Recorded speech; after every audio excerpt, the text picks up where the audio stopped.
solemnly swear. At his side, the country's new First Lady. A First Lady who makes it clear she'll put parenting before politics. I've, had to juggle being mom-in-chief and having a career for a long time. The primary focus for the first year will be making sure that the kids make it through the transition. Presidents and their wives tend to neglect their children, frankly, because they're so power obsessed and they're so obsessed with the long road to get elected that the children often suffer. And this is not the case with the Obama's children. She wanted her children to still be able to live their lives. And I think what the Obamas found out is that's not entirely possible. They're very young, they're starting a new school. She really wanted to just take them there in the mornings. For her to take the kids to school meant there had to be cars, there had to be security, there were traffic issues. Instead, Sasha and Malia, just 7 and 10, went off to school with Secret Service agents and Mrs. Obama's mother. Raising our girls in the White House with my mom, not gonna do this.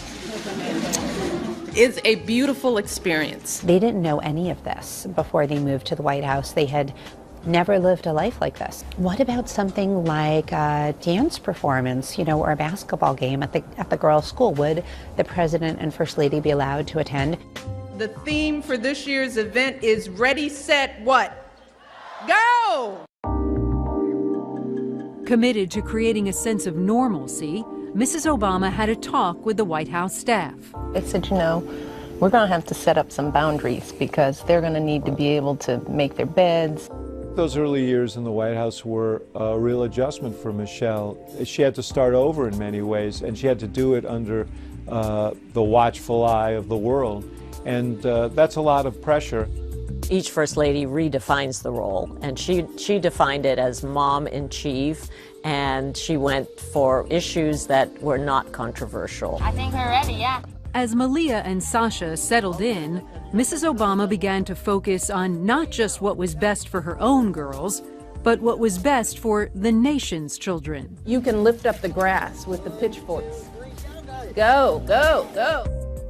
In 2009, on the first day of spring, the First Lady broke ground on the White House garden. Located on the South Lawn, the garden was designed to get kids more interested in vegetables and healthy eating. Let's hear it for fruits! Yeah! What, did I hear a boo?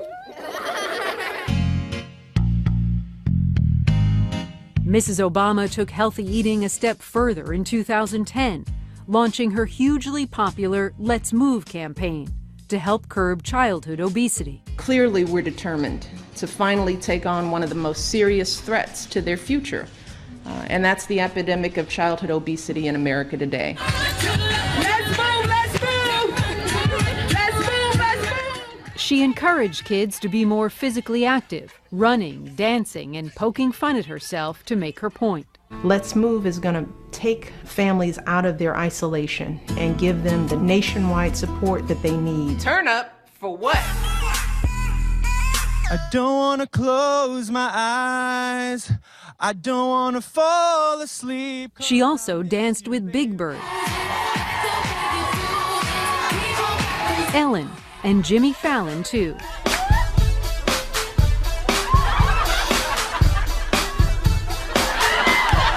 We want to end the epidemic in a generation.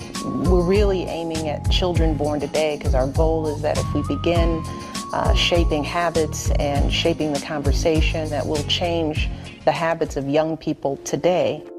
Still, not everyone was impressed. Who should be making the decisions what you eat and school choice and everything else? Should it be government or should it be the parents? It should be the parents. In a show of defiance, Republican Sarah Palin once brought sugar cookies to a school fundraiser to protest what she called a nanny state and the idea of nutritional nitpicking. We're living in such a polarized partisan time that if she had said the sky is blue, they would have said, no, it's red. We've got some Girl Scouts who are here. Woo for the Girl Scouts! But the criticism didn't slow down Michelle Obama's commitment to kids.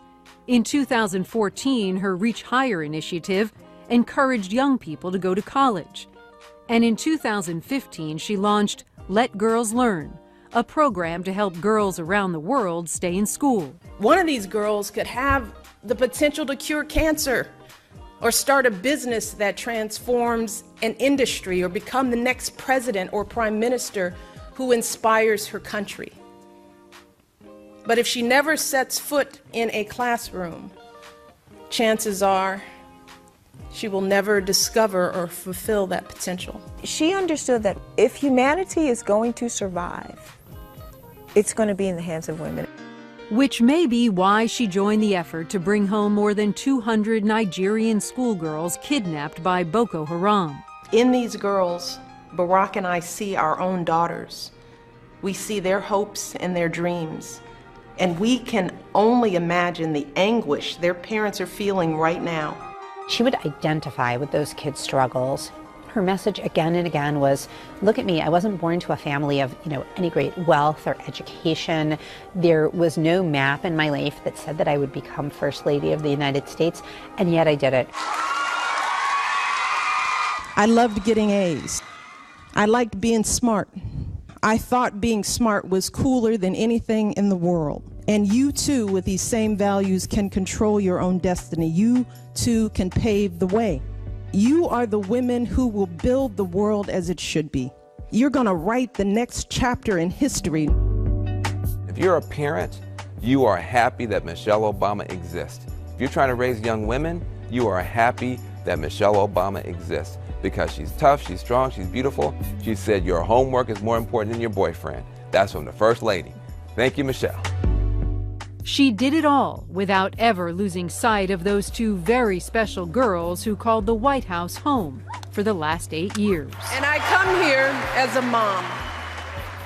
a mom whose girls are the heart of my heart and the center of my world. They're the first things I think about when I wake up in the morning and the last thing I think about before I go to bed at night. Michelle Obama found her passion at 1600 Pennsylvania Avenue, but getting there was a struggle, tinged with personal attacks and racist remarks. That knocked me back a bit. It made me wonder, well, just how are people seeing me? Or you might remember the on-stage celebratory fist bump between me and my husband after a primary win that was referred to as a terrorist fist jab. And over the years, folks have used plenty of interesting words to describe me. One said I exhibited a little bit of uppity-ism.